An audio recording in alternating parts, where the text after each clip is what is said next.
Hello, this is a video to show the fabrication process of the Delage rear quarter panels. First, I'll show you the panels in their rusted condition on the car, and then I will show you the planning and then the fabrication and then the finished product. Also, I will make a new right quarter panel section here. We'll cut it here across the line. I already cut it. And down here we have lots of rod holes. You can see into the trunk here. And then we're going to fold it over the edge, make a new edge, make the whole panel, and then we can re-nail it all the way up here into the wood. The left quarter panel here also needs replacement. Look at all the rot. This is where the fender bolts, very rotted through, and we'll also fold that over the edge and nail it. We will make a new section here. We'll go right across this line, make the lip folding over there, across the bottom. This was an old signal light that's not supposed to be there. We're going to take that out. And the wheel lip here is rotting. So we're going to make a panel right across here and down. And also to cover up this bad rocker section and around here. Here is the right quarter panel behind the door. Here's the left and right rear panels cut out. We're going to drill some holes. There's a fuel tank opening, and then we'll start to form them. I have drawn out the left and right quarter panel for the Delage. This is next to the trunk lid. They will have to be cut out. Also the right quarter panel behind the right door. This will have to be formed as well. Here we are. We have clamped the quarter side panel over a piece of wood onto the I-beam to keep it from spinning while we drill the holes. The 3-inch fuel neck hole was drilled out with a hole saw. You could also do it with a plasma cutter.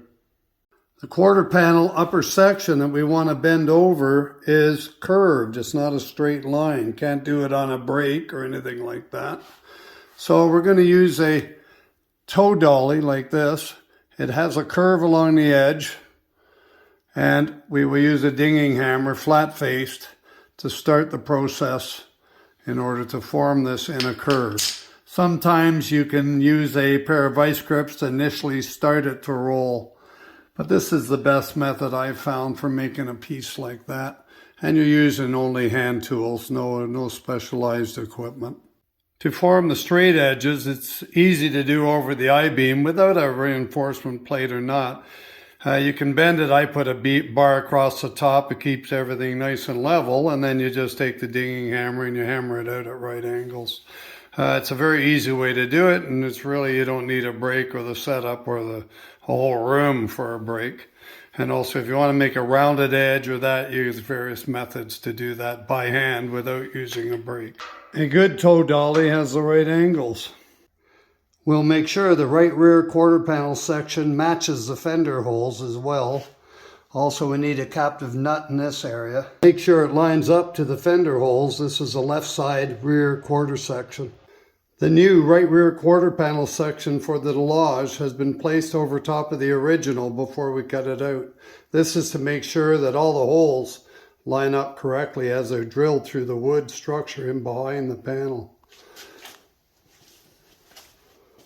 Also, we want to be sure that the edge lines up with the original edge.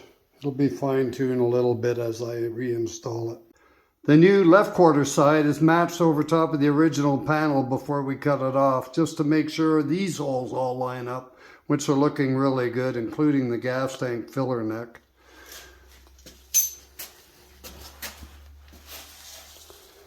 And across the back edge where it has to lap over the wood to be nailed, that's looking good too. Now that it all lines up, we're going to cut the top there across so we can remove the old panel. We'll cut along this line with a die cutter so we can remove this old panel. Here is the new quarter panel section. It's made to match the original. We'll weld it in across the top here. This edge here, I'm going to bend it over later in case I need a 1/16 of an inch to get the door gap. It covers the rocker. And there we are. The back side, I have put a couple darts that gave the curve to the panel. Also on top of that, I'll use a round-faced hammer to get it there to begin with to curve these panels, or a deadweight mallet that I shape myself to get gentle curves so that I can curve it without denting the hell out of it. And that's how I form some panels by hand, all with hand tools. And then later on we'll weld it all on. I have to finish the doors first before I can weld any of this in.